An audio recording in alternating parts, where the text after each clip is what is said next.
कहाँ है? क्या हुआ मेरी बच्ची को? बाबा ऑपरेशन थिएटर में है, दुआ करें।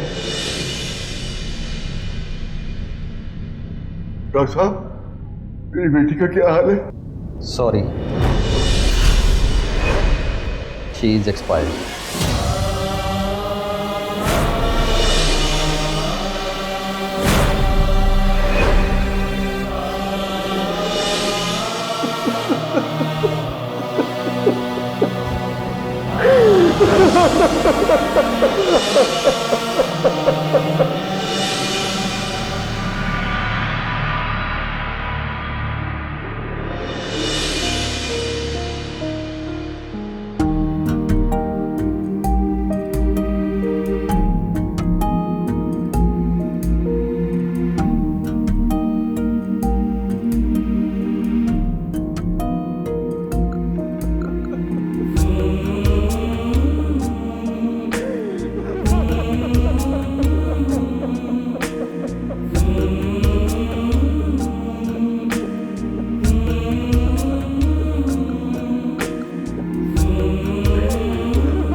हाथ मत लगाओ मुझे, कातिल हो तुम मेरी बेटी के,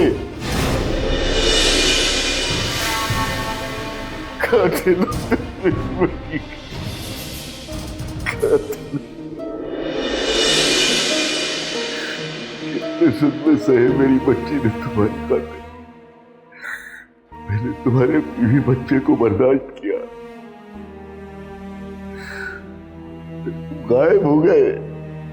एक बरस तक तुम्हारा इंतजार करती रही और जब तुम वापस आए तो ये चुड़ैल तुम्हारे साथ थी।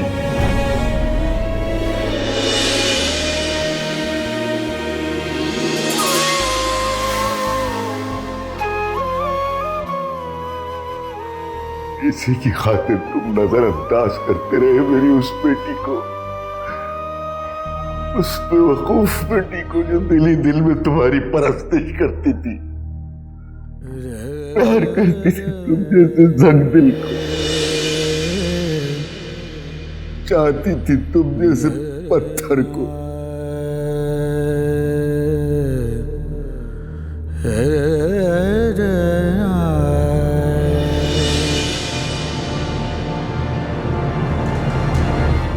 कातिल हो तुम मेरी बेटी के, कातिल हो तुम मेरी बेटी के, कातिल हो तुम मेरी बेटी के, कातिल हो तुम।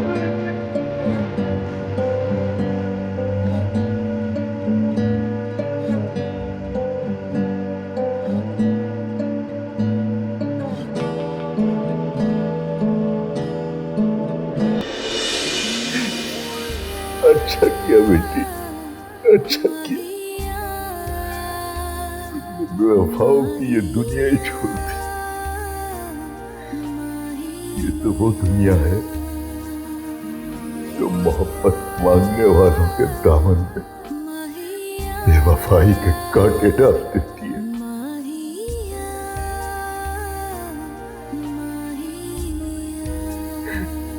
एहसास से खाली है लोग,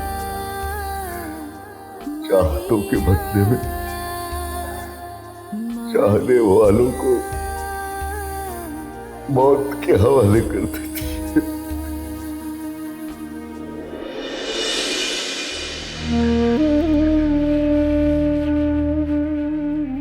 मेरी बच्ची, तू सांस लेते हुए पत्थरों से उम्मीद लगा बैठी थी। ये तो खुद बेमुराद है, किसी और को क्या मुराद देंगे। अच्छा मत मर गई। ये लोग जिंदा लोगों के दुश्मन मोहब्बत करने वालों को जीने नहीं देते बेटा, जीने नहीं देते बेटा, जीने नहीं।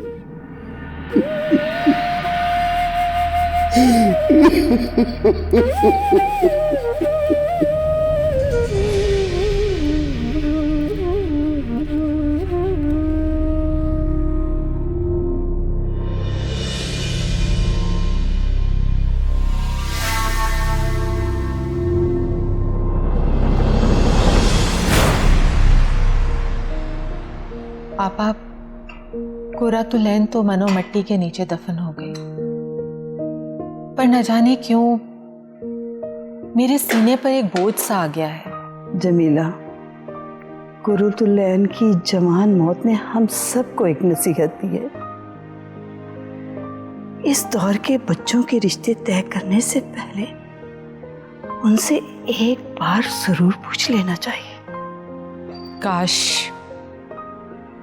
काश हमने आमिर भाई से चांद के लिए उसका हाथ ना मांगा होता, तो आज उनके घर में ये सफ़े मातम ना बिछती।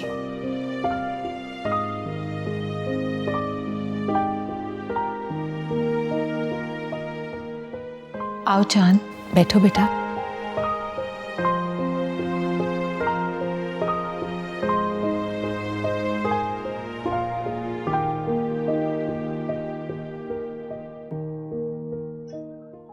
मुझे आप दोनों से एक बात पूछनी है।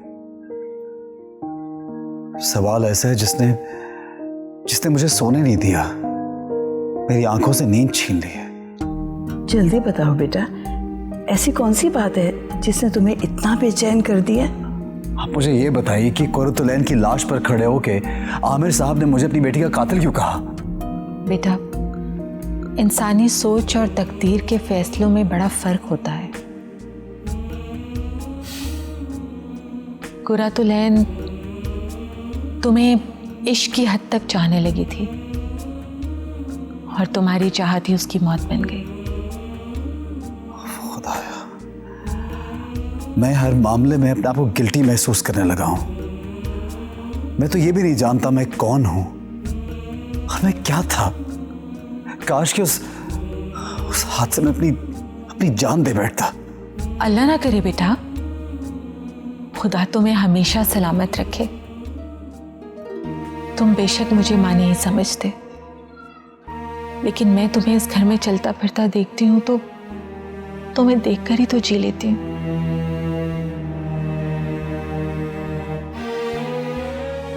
आज कुर्रतुल-ऐन की मौत का मुझे बहुत अफसोस हुआ। मौत से पहले मौत ही जिंदगी की हिफाजत करती है।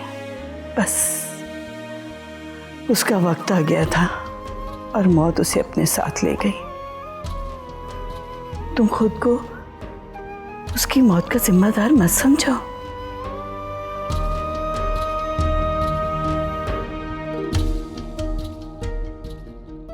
माजी की कहानी जो आप लोगों ने सुनाई है, उसको सुन के मुझे अंदाजा हुआ कि जिम्मेदार मैं जरूर हूं, लेकिन उसका गुनहगार नहीं।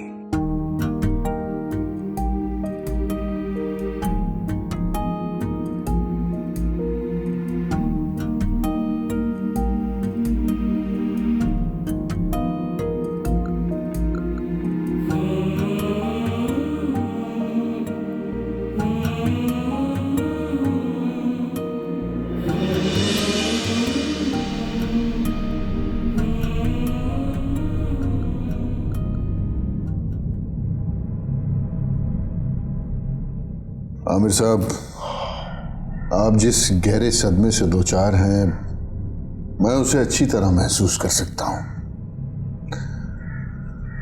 काश आपने चचा जान मरहूम से रिश्तेदारी ना जोड़ी होती। रिश्तेदारी तो बर्बादी में बदल गई असलम साहब। मुझे तो अब सारी जिंदगी जान बेटी की मौत का मातम करना है। मैं ये तो नहीं कह रहा, लेकिन उस बदकिरदार चांद को देखिए। मंगनी आपकी बेटी के साथ, शादी खुशी के साथ, और मोहब्बत उस लिखने वाली के साथ। हाय हाय, तौबा तौबा तौबा। आखिर इंसान अपने किरदार का कुछ तो मरहम रखता है, और वो चांद अपना नंगा बोलिए फिर रहा है, चमक रहा है। नाम न ले उस मनहूस का मेरे सामने। उसी की वजह से मेरी बेटी ने मौत को गले लगाया है। हाय हाय हाय, बड़ी प्यारी और नेक बच्ची थी। इस मकार दुनिया से आंखें मिलाए बगैर ही चले गई। मुझे तो उसकी शक्ल ही नहीं भूलती। अपनों को कौन भूल सकता है असलम साहब? बस जीने के लिए भूलने की अदाकारी करनी पड़ती है। आपकी बहुत मेहरबानी कि आप दुख के इस वक्त में मेरे पास तशरीफ लाए। सबको मरना है आमिर साहब, सबको, आपको भी। बस अल्लाह खैर रखे। ये गम के बादलों से जिंदगी का चेहरा बाहर निकलने दे, फिर मैं आपको एक टिप दूंगा। टिप? मैं समझा नहीं। कुछ ना समझे खुदा करे कोई। अच्छा आमिर साहब, मैं चलता हूं, हाजिरी लगाता रहूंगा।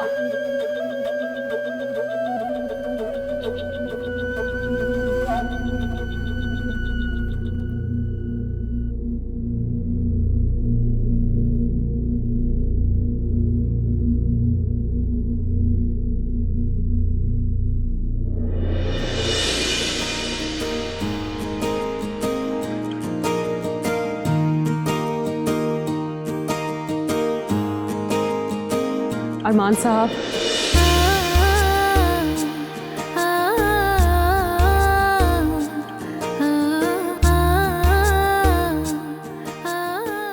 मैं चंद दिनों से देख रही हूँ आप बेगानों की तरह मेरे करीब से गुजर जाते हैं।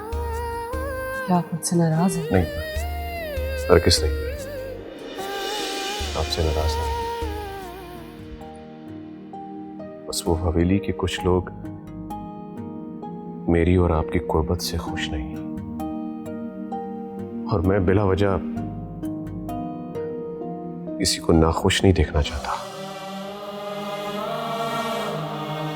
बरसों पहले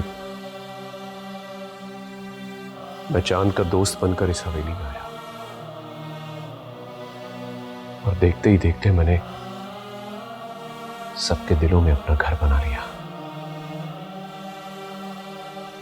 मेरे अपने तो इस दुनिया से कूद चले हैं, लेकिन हम लोग एक दूसरे को देखकर ही जी रहे हैं।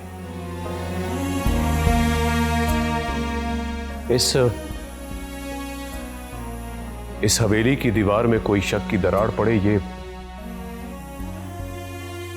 ये मैं बर्दाश्त नहीं कर सकता। क्या घर वाले मुझ पे शक कर रहे हैं?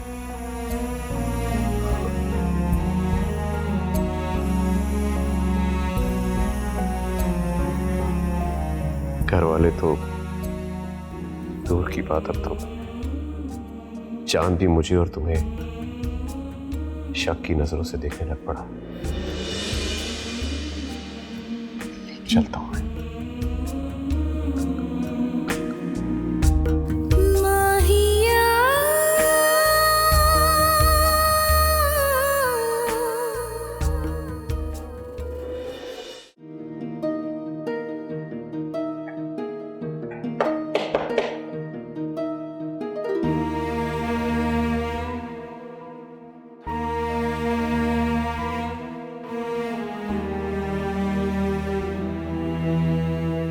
क्या आप भी अखबारी तराशों और तस्वीरों पर यकीन कर बैठे हैं? मेरे यकीन करने या ना करने से हकीकत नहीं बदल जाएगी। अखबारात और टेलीविजन ने इतना कुछ कहा है, कोई तो हकीकत होगी।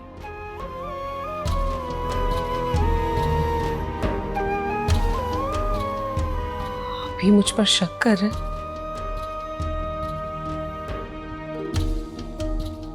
मुझे आप पर शक करने का कोई हक नहीं है, क्योंकि मैं एक शौहर की हैसियत से आपको आपके कोई भी हकूक नहीं दे सका। और एक बात तो तय है, मेरे जहन ने आज तक आपको मेरी बीवी तस्लीम ही नहीं किया। आप मुझे अपनी बीवी माने या ना माने, लेकिन घर वालों ने मुझे आपकी बीवी समझकर ही इस घर में पनाह दी है।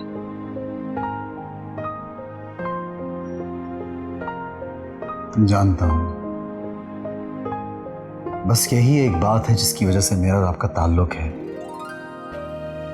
घर वाले आपको मेरी बीवी समझते हैं।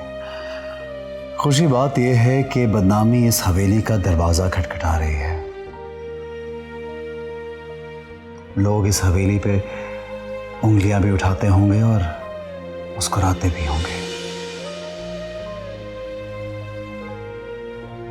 मैं इस हवेली के किसी भी रिश्ते को नहीं पहचानता, लेकिन ये हवेली, यहाँ के लोग मुझे अपना बेटा मानते हैं।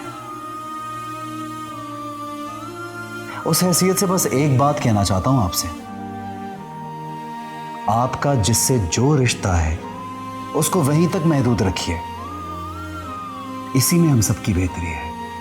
आप शायद समझ गई मैं क्या बात करना चाह रहा हूं। मैं अरमान की बात कर रहा हूं। अरमान से फासला रखिए। कुछ ऐसा नहीं होना चाहिए जो हवेली की रुसवाई का बाइस बने, क्योंकि ये इस घर और नवाब साहब की इज्जत का सवाल है। माफ कीजिएगा, कुरातुलैन की मौत के जिम्मेदारों में आपका और आपके घर वालों का नाम आता है। इस तरह किसी बेगुनाह लड़की के मर जाने से क्या इस हवेली की बदनामी नहीं होगी? छोड़िए चांद साहब, रुसवाई की यह सियासत चांद के चेहरे का दाग भी बन सकती है।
बाबा, बाबा अंदर चले। शाम भी होगी और ठंड भी बढ़ती जा रही है।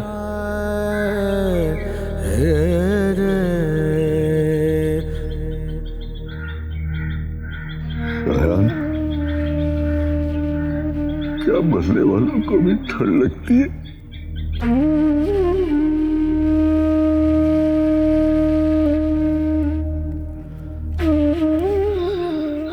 बाबा प्लीज।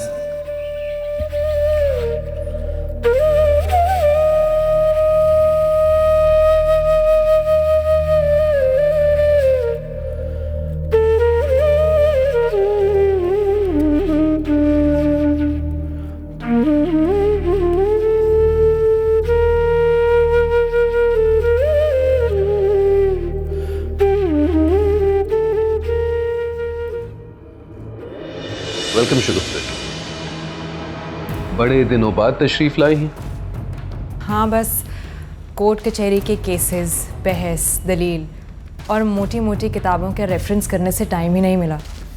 आप बताइए कि सब कैसा चल रहा है? अल्लाह का शुक्र है, सब ठीक चल रहा है। आज का अखबार तो आपने देखा ही होगा। अब नॉट रियली, टाइम नहीं मिला। क्यों, कोई ख़ास खबर?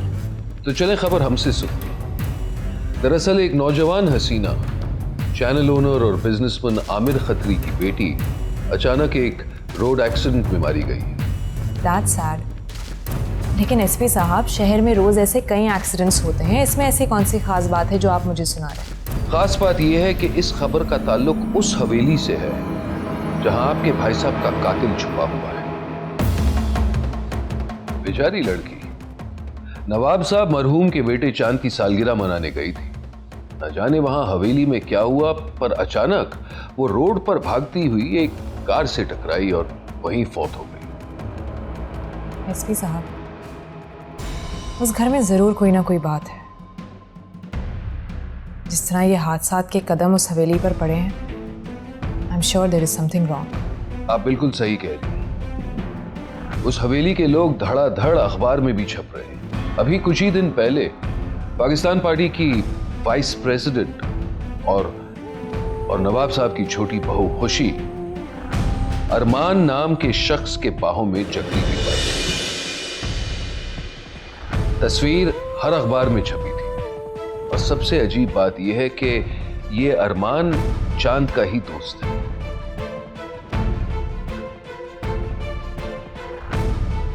आई एम सॉरी शगुफ्ता जी, ये सब मैं आपको सिर्फ इसलिए बता रहा हूं ताकि उस हवेली के लोगों के करतूतों से मैं आपको वाकिफ कर सकूं।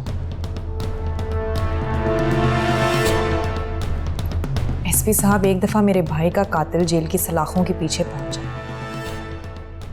उस हवेली के करतूत तो पूरी दुनिया देखेगी।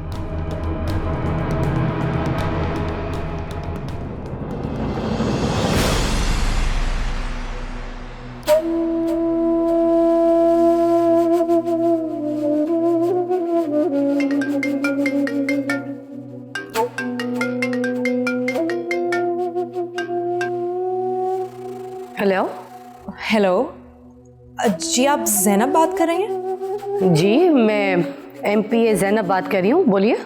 मेरा नाम शगुफ्ता है, मकतूल बैरिस्टर अल्ताफ हुसैन की बहन। ओ जी जी जी जी, याद आ गया। कैसी हैं आप? और वो आपके भाई के कातिलों का क्या हुआ? अब मेरे भाई के कातिल तो अभी तक कानून की गिरफ्त में नहीं आ सके। अभी तक हम शक व शुबे की बुनियाद पर इधर उधर भटक ही रहे हैं बस। चले, ये भी सही है। कभी कभी भटकते हुए वो भी सामने आ जाते हैं जिन्हें हम तलाश नहीं कर रहे होते। आपसे एक फेवर चाहिए। आपका ये एहसान मैं जिंदगी भर नहीं भूलूंगी। कहिए कहिए, जरूर कहिए। मैं तो बेबस इंसानों की मदद करना इबादत समझती हूँ। आप मुझे बता सकती हैं कि मेरे भाई के कत्ल से सबसे ज्यादा फायदा उस हवेली में किसको पहुंचेगा? हेलो हेलो ज़ैनब जी, आप कुछ कहिए तो सही। चले जी, जो बात मैं आपको बताने जा रही हूँ, आप पहले वादा कीजिए कि ये बात आप अपने दिल में छुपा कर रखेंगी। आप मेरा यकीन करें, जस्ट ट्रस्ट मी प्लीज। मेरा ख्याल, हाँ, बल्कि मुझे यकीन है कि आपके भाई के कत्ल का फायदा सिर्फ उस औरत को पहुंच सकता है जिससे आपके मरहूम भाई इश्क व मोहब्बत करते थे। ज़ैनब जी, क्या आप मुझे ये बता सकती हैं कि वो औरत कौन है, उसका नाम क्या है? देखिए, गड़े मुर्दे उखाड़ने चली हैं आप। मेरे मरहूम ससुर की बेवा, मतलब मेरी सास के साथ आपके भाई इसको पेचा लड़ाते थे। क्योंकि ये प्यार कहानी मेरे ससुर आपके भाई की जुबानी जान चुके थे, तो मुमकिन है मेरी सास ने सोचा हो कि कहीं ये कहानी मजीद आगे ना बढ़ जाए, इसीलिए आपके भाई का कत्ल करवा दिया। Thank you so much. आपने मेरी बहुत बड़ी प्रॉब्लम सॉल्व कर दी, मेरे शक को यकीन में बदल दिया। इस पूरी हवेली में सच बोलने की आदी सिर्फ मैं ही हूँ। आपने पूछा इसलिए मैंने साफ साफ बता दिया। ज़ैनब जी, अगर मुझे कोर्ट में आपकी गवाही की ज़रूरत पड़ी तो क्या आप कोर्ट में आकर सच बोलेंगी? जरूर बोलूंगी, ये मेरा आपसे वादा है। Thank you very much. Thank you.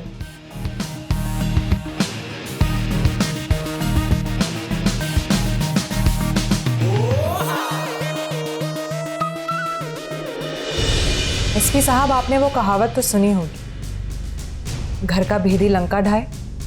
सुनी भी है और कई बार इस्तेमाल भी की है। बस एक दफा हम वोकल मैचिंग कराने में कामयाब हो जाए, उसके बाद मुलजिम को कटहरे तक आप पहुंचाएंगे और उसे जेल की सलाखों के पीछे तक मेरे दलाइल। पहले रिपोर्ट तो आ जाए।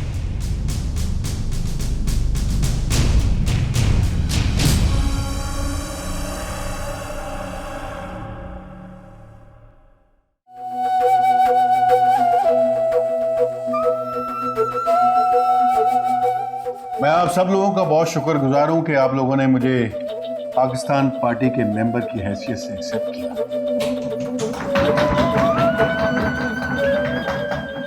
मैं आप सब लोगों की तरफ से अपने आप को मुबारकबाद पेश करता हूं।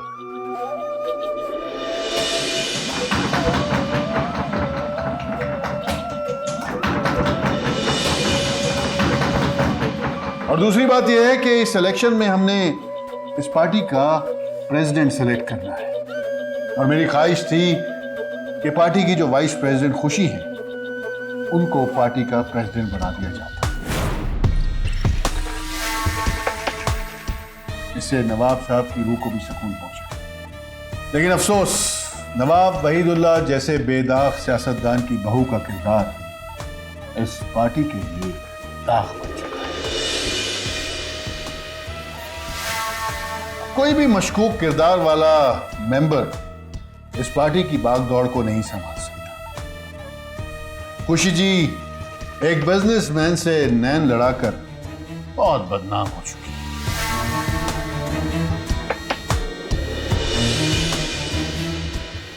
अब सोचना यह है कि पार्टी का सदर है कौन। मैं आप लोगों से दरखास्त करता हूं कि आप लोगों में से जो भी अपने आप को प्रेसिडेंट के लिए अहल समझता है वो जल्द अज जल्द अपने कागजात ऑफिस में जमा कराए।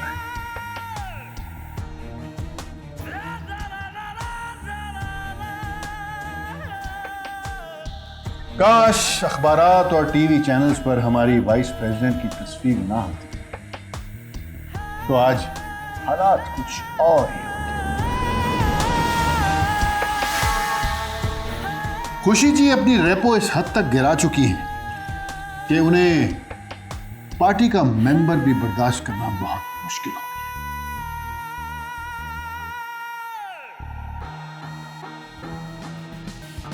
लिहाजा हमें यह फैसला बहुत सोच समझ के करना होगा कि नवाब वहीदुल्लाह की खाली कुर्सी पर बैठने के लिए किस सीनियर और मोतबर सियासी शख्सियत का इंतखाब किया जाए।